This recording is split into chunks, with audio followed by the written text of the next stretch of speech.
Pues os traigo ahora una información que nos va a dar Rubén Uría en una charla que he tenido con él a propósito de un artículo que ha sacado sobre Haaland en goal.com.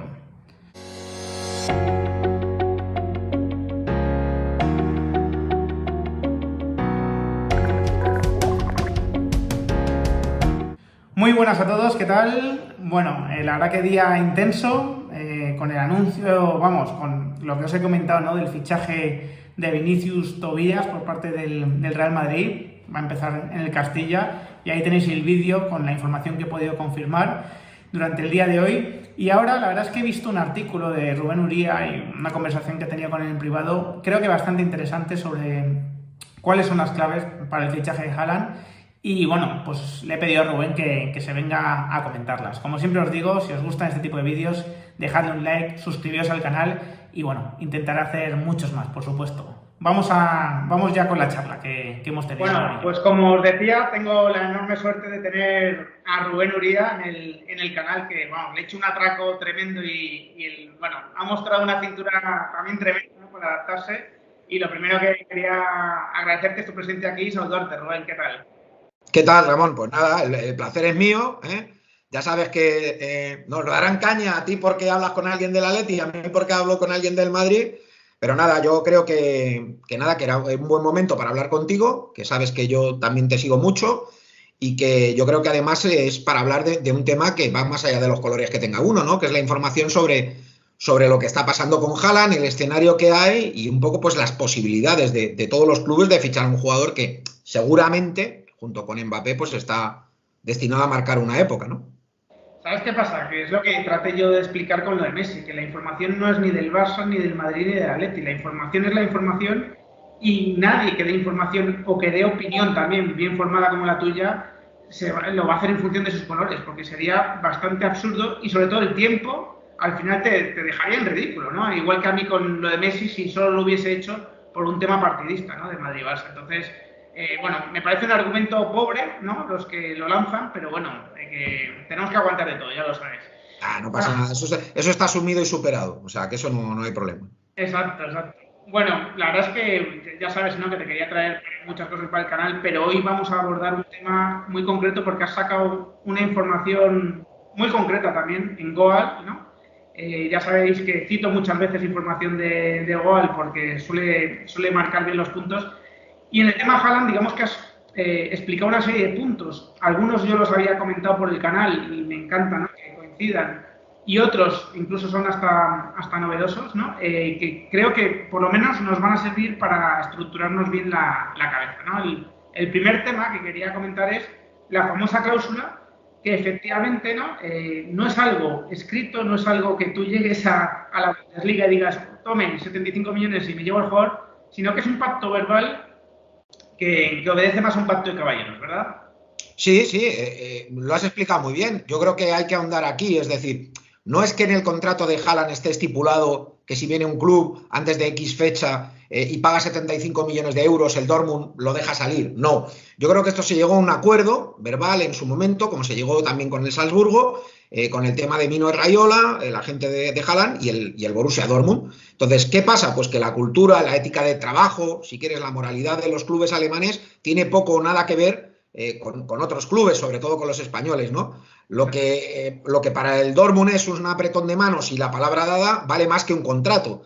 Entonces, esto fue un pacto de caballeros al que se llegó entre Raiola y Vázquez, el CEO del Dortmund, por el cual, si este verano llegaba una oferta importante, satisfactoria para el Dortmund, pues ese pacto de caballeros constaba de que el Dortmund iba a aceptar la voluntad del jugador, si se quería ir, que sondearían o que estudiarían esa oferta que llegara y que no pondrían ninguna traba para que el futbolista se fuera. Así que, por tanto, insisto, no es una cláusula por escrito y sí un pacto de caballeros que, insisto, aquí puede ser papel mojado, pero en Alemania es quien da su palabra es ley.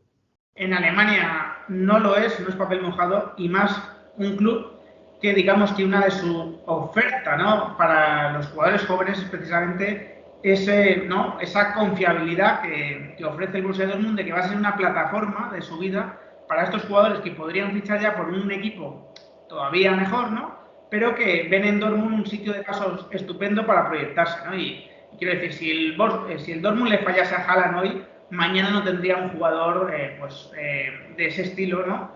Porque el mercado toma nota de esto, ¿no? Igual que tomamos nota de que el Paris Saint-Germain no ha dejado salir a Mbappé a pesar de recibir una oferta de 200 millones de euros y de no querer renovar, pues el mercado también toma nota de las buenas prácticas, en este caso del Borussia Dortmund, y para ellos yo creo que es importantísimo, ¿no?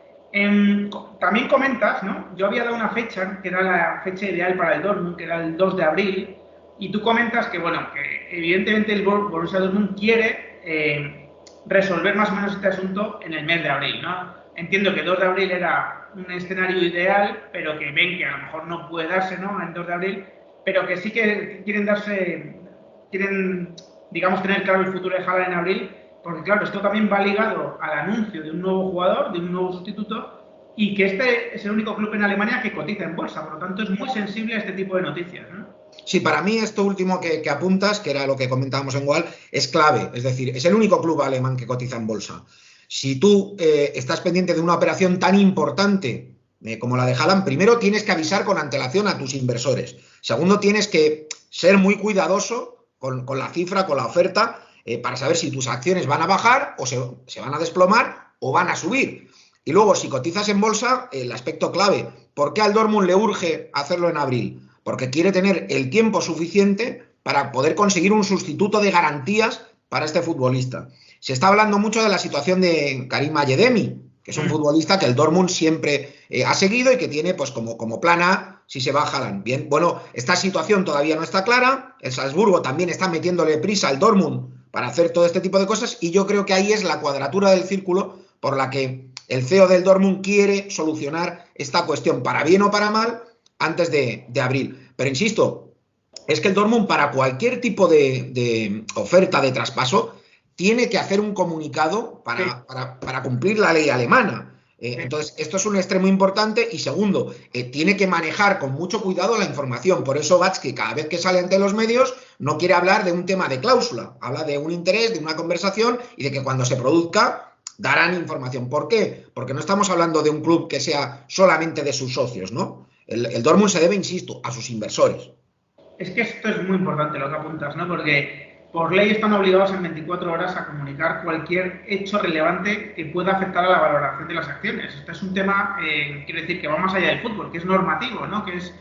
Y evidentemente, claro, la información privilegiada en estos casos, pudiendo preverse que las acciones pueden subir de valor, ¿no? Por una operación tan importante de venta, o que pueden bajar, ¿no? Por quizás algo, bueno, por una pérdida deportiva importante. Claro, toda esa información relevante, hay gente que la va a tener en algún momento, ¿no? En el Dortmund, en ese entorno, y no se puede dejar, no se puede permitir que durante mucho tiempo esa información esté circulando por ahí sin que haya un comunicado oficial. Por eso es muy importante, yo lo he comentado en el canal varias veces, que me consta que el Dortmund todavía no ha recibido una oferta por escrito, ¿no? Una oferta de las de verdad, ¿no? Conversaciones telefónicas hay, como bueno, no todos sabemos, ¿no? Pero no ha recibido una oferta por escrito porque en el momento en que la reciba va a ser un momento muy determinante, ¿no? Evidentemente esa oferta por escrito va a llegar en el preciso momento en el cual un club se ponga de acuerdo con Haaland ya en todos los términos, ¿no? Yo es que perdona, Ramón, esto que apuntas es vital. ¿Por qué? Porque, por ejemplo, el Benfica también cotiza en bolsa. Sí. Si recuerdas, cuando el Atlético de Madrid hizo esa oferta para que no hubiera esa información privilegiada y no pudiera estar penado por ley, el Benfica hizo un precomunicado explicando que había recibido una oferta por X importe, creo que eran los 127,2 o algo así, millones de euros del Atlético de Madrid, y que el Consejo de Administración estaba estudiando esa oferta. Y creo que fue un día después, o 24 o 48 horas después, cuando ya sacó el comunicado diciendo que aceptaba la venta. Esto es exactamente lo mismo que va a suceder en el Borussia de Dortmund. Es decir, si el Madrid mañana comunica, como tú dices, por escrito una oferta, la obligación legal incluso de la gente del Borussia de Dortmund es poner en conocimiento esto de sus inversores y reconocer que ha habido esa oferta y estudiarla. Y después acceder o no a ese importe que le quiera dar el Real Madrid, el City o el equipo que sea. Pero esto es así, no nos lo podemos saltar. Y yo creo que es un procedimiento que hay que tener muy en cuenta para tener claro en qué equipo va a acabar Haaland. Porque esto no es como en España, esto no es la ley de la selva, el que más ponga se lo lleva. No, aquí hay un procedimiento. De esto vamos a sacar una derivada después, o te voy a preguntar por tu opinión sobre una derivada, ¿vale? Quiero terminar con el artículo porque, insisto, incide en varios puntos que creo que son importantes.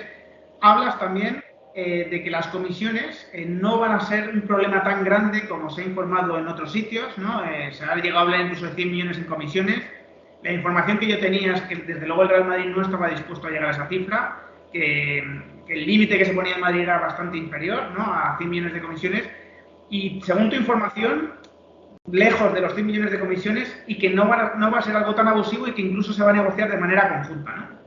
Bueno, yo es que aquí quiero ser tajante en este punto, es decir, vamos a ver, no solamente información, es también una cuestión de sentido común. Si el Borussia Dortmund sabe que el jugador no va a seguir, si saben más o menos los clubes que van detrás, si el jugador quiere salir, es imposible pedirle al Madrid 100 millones de euros en comisiones para el padre, para la tía, para la madre. Esto es imposible, es inviable. Primero porque va contra los propios intereses del jugador para salir, porque es abusivo, y segundo, porque el Real Madrid, por ejemplo, es propiedad de sus socios. ¿Cómo el Madrid o Florentino Pérez, que es un tío serio para estas cosas, va a tratar de correr o de asumir este riesgo de 100 millones de euros en comisiones cuando dentro de unos años, porque al final todo acaba saliendo, los socios del Madrid, que son los legítimos dueños, dirían, madre mía, las comisiones que hemos pagado? Se llevarían las manos a la cabeza. Tercero, por una cuestión muy simple. El Madrid, que es un club que tiene las finanzas ordenadas, lo que no puede hacer es descuadrar todas sus finanzas con un pago de nada más y nada menos que 100 millones de comisiones. ¿Por dónde voy yo? Insisto, ese sentido común que te acabo de decir, pero luego por una información. Cuando se hace un traspaso de esta cuantía, cuando estamos hablando de un traspaso que en una operación puede rondar los 300 millones de euros, es absolutamente impepinable que las partes que quieren comisionar, porque en todo hay comisiones, en el mundo de la construcción, en el sector de la alimentación, todo el mundo que quiera tener acceso a comisiones, no se va a dar una comisión para el tío, otro para el primo, otro para la gente, otro para el padre, no, va a haber una comisión unitaria, seguramente a una empresa que ya esté creada o que se cree a efectos de esta operación. Entonces, por lo tanto, va a haber una comisión. Y luego la información que yo tengo es que esas comisiones que se han publicado en muchos medios están totalmente falseadas e infladas. Yo no puedo creerme, ni quiero creerme, que haya quien crea, pues, valga la redundancia, que le van a pedir 100 millones de euros en comisiones a nadie. Esto está, insisto, inflado. Las comisiones que a mí me dicen que se están pidiendo, y me lo dice gente del sector, son bastante menores. Estamos hablando de que se decía que una comisión para el padre de 50 y una comisión para el agente de otros 50 millones de euros. En total 100 millones. Para mí eso está exagerado y la comisión que a mí me dicen sería unos 25 millones de euros y una comisión unitaria. Esto sería que es que la película y el cuento cambia mucho. Cambia radicalmente. Porque estamos hablando de casi un ahorro de 75 millones de euros si hicieras la cuenta de la vieja o la cuenta de la lechera, ¿no? Entonces, yo creo que esas sí son unas condiciones asumibles para un club de la economía del Madrid, para un club de la economía del Manchester City o incluso otro club como pueda ser el Bayern, ¿no? A 100 millones de euros en comisiones, yo insisto, perdóname la licencia, pero no se lo cree ni el que asó la manteca. Pues, hombre, me parece un dato fundamental y que, por cierto, tengo que decir, nadie ha comentado. Nadie ha comentado que yo haya por lo menos podido leer. Nadie ha bajado tanto las comisiones como la información que estás dando tú y creo que es muy relevante para este caso, ¿no? El tema de las comisiones, porque yo mismo en el canal he comentado que, vamos, lo que me llegaba a mí desde los que tenían mucha relevancia en este caso, ¿no? Y bueno, en este caso sería menos, por lo que veo. Hablas también en el artículo de, bueno, de que evidentemente hay una serie de mecanismos, ¿no?, de compensación para los clubes anteriores a Haaland, el Salzburg y el Molde en este caso, y bueno, y un posible porcentaje, ¿no?, de una futura venta para el Dortmund que se querría guardar, ¿no? También haciendo gala un poco a ese pacto que tiene el Dortmund de vender a Haaland, pero de no poner la cama tampoco, ¿no? Digamos, velar también por su futuro, más teniendo en cuenta que cotiza en bolsa y que por lo tanto tiene que responder ante unos accionistas. Lo que te entiendo en el artículo es que, bueno, que al final el Dortmund va a intentar que ese mecanismo lo asuma el equipo que compre a Haaland y que el Dortmund, lógicamente, va a intentar guardarse un porcentaje, ¿no?, de una futura venta. Claro, yo además creo que lo del porcentaje de una futura venta es algo que pueden discutir de club a club. Por ejemplo, si el Madrid quiere mañana a Haaland, esto lo puede negociar con el Dortmund. No sé hasta qué punto el Madrid cedería o no. Donde sí que creo que el Madrid, el City, el Bayern, cualquier equipo que esté interesado en Haaland va a ceder es en el pago del mecanismo de solidaridad. Que lo habitual no es esto, pero si tú quieres negociar con el Dortmund y el Dortmund va a cumplir su palabra de dejar salir a Haaland, yo creo que el club que le compre sí o sí va a tener que ceder en ese punto, ¿vale? Porque hablamos de una operación inmensa, muy grande, y sería ruinoso para el club que negocie echarla a perder por el chocolate del loro, ¿no? Por un dinero menor. Entonces yo creo que eso sí que lo va a poder asumir el Madrid, el City o el que lo quiera. Y luego algo que a mí me parece importante, y es que es destacar que como el Dortmund estaba o sigue cotizando en bolsa, es muy importante para ellos poder decirle a sus accionistas que efectivamente venden a Haaland, respetan la voluntad del jugador, pero en el caso de que el Madrid lo quisiera traspasar, si lo ficha, dentro de 4 o 5 años, ellos van a seguir incrementando el dinero que han ganado por Haaland. Insisto, yo creo que es un buen movimiento, no sé si el club comprador, el Madrid, el City o el Bayern, lo aceptarían, pero creo que es algo que es importante a la hora de sentarse a negociar, porque el Dortmund, una cosa es que ponga toda su buena voluntad y otra que no quiera tener la oferta más satisfactoria posible. Está clarísimo. Entonces vamos a llegar a un punto, ¿no? Tenemos como candidatos principales, ¿no? Madrid City, candidatos secundarios, por decirlo de alguna manera, Bayern, Barcelona, aunque el Barcelona está de retirada pública, ¿no? Eso dice Laporta, por lo menos en público, dice que no tiene ni siquiera el sí de Haaland y que es una operación que no quiere abordar, de alguna manera, o no debería abordar, ¿no? Y tenemos con que el Borussia Dortmund no ha recibido ninguna oferta, que eso, vamos, me consta directamente, y que en el momento en que la recibiese seguramente va a ser una oferta mínimamente seria que le va a obligar a comunicar algo al mercado. Por lo tanto, parece clave tener el sí del jugador, ¿no? Yo creo que este es el punto clave, Ramón. Claro. Es decir, yo creo que cuando tú te vas a meter en una operación de esta envergadura y sabes que se está hablando de finales de abril, para dejarlo todo cerrado, tú no vas a ir a la mesa del Borussia o a llamar al Borussia si no tienes 100% ese acuerdo con el jugador y no tienes la voluntad. Para mí hay 3 escalones. En un escalón está el Madrid y el City, los mejor colocados. El City jugando a la baza de que seguramente pueda tener todo el músculo económico para satisfacer al Dortmund. El Madrid yo creo que con la voluntad del jugador, que a mí me parece que está más por la labor de ir al Madrid que al City. Y luego pues con lo que siempre rodea el tema de los fichajes, ¿no? Guardiola yo creo que está haciendo su trabajo de persuasión para tratar de convencer a Haaland de que él vaya al City, sea la estrella de su proyecto. Y luego pues yo creo que el Madrid pues no tiene que hacer ese ejercicio, pero sí seguramente en un debate interno el Madrid o su junta directiva o el presidente o quien sea que estará debatiendo si es bueno o no tener 2 gallos en un corral, ¿no? Tener a Mbappé o tener a Haaland. Ya en un tercer escalón te meto al Bayern, que yo creo que tiene menos músculo económico, pero que todos sabemos que tiene una, entre comillas, costumbre de ir a quitarle jugadores al Dortmund.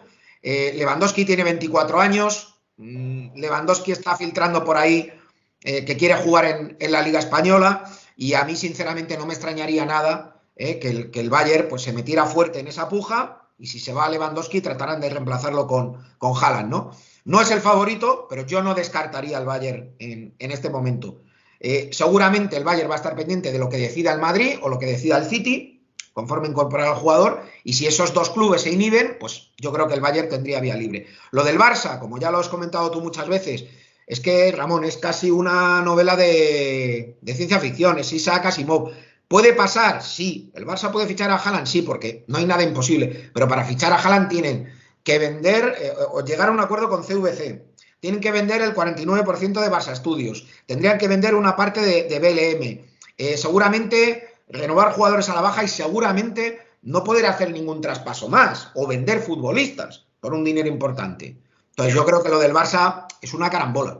Además, todo en algo que a lo mejor se resuelve en abril, si se respeta el deseo del Dortmund. Es decir, que el tiempo va en contra también de las posibilidades del Barça, porque necesita hacer muchas cosas previas para ponerse en disputa por el fichaje. Entonces, quiero decir, el dinero no parece un problema para el City. Creo que en eso estaremos todos de acuerdo. Claro, el hecho de que el City no haya hecho una oferta me hace pensar que efectivamente se confirma un poco la información de que Haaland todavía no le ha dado el sí al City, porque la voluntad del jugador también, la información que a mí me llega es que es ir al Real Madrid, ¿no? Entonces, todo parece indicar que si el Real Madrid atiende las peticiones del Dortmund, se pone de acuerdo en el tema de las comisiones, ¿no? Más allá de que sean más o menos, pero no parecen inalcanzables, ni mucho menos, pues que el fichaje está un poco en manos del Madrid, ¿no? De ese proceso de reflexión interno, ¿no? Comentamos el tema de las lesiones en su momento, el tema de comisiones. Bueno, esa reflexión interna también de egos en el vestuario, pero que realmente teniendo el sí del jugador o teniendo más cerca el sí del jugador por ser prudentes, ya está un poco en manos del Madrid decir, oye, me termino de lanzar, hago una oferta seria al Dortmund, porque además las relaciones son lo suficientemente buenas como para que el Real Madrid, la oferta que haga, tiene que ser seria, evidentemente, y llevarse al gato al agua. ¿No tienes la sensación de que pende un poco del Madrid, que al final el Madrid tiene un poco la mano ganadora si se lanza del todo? Yo creo que quedan muchas piezas del puzzle, ¿vale? Y pasan muchas cosas. Ahora, si me preguntas esto el 31 de marzo, yo te digo, mi sensación coincide con la tuya. Yo creo que si el Madrid, la sensación que yo tengo es, si el Madrid quiere fichar a Haaland, ahora es el momento. Si de verdad lo quiere, yo creo que lo puede fichar. Porque ahora mismo no se me ocurre ningún escollo trascendental o importante para que no lo consiga.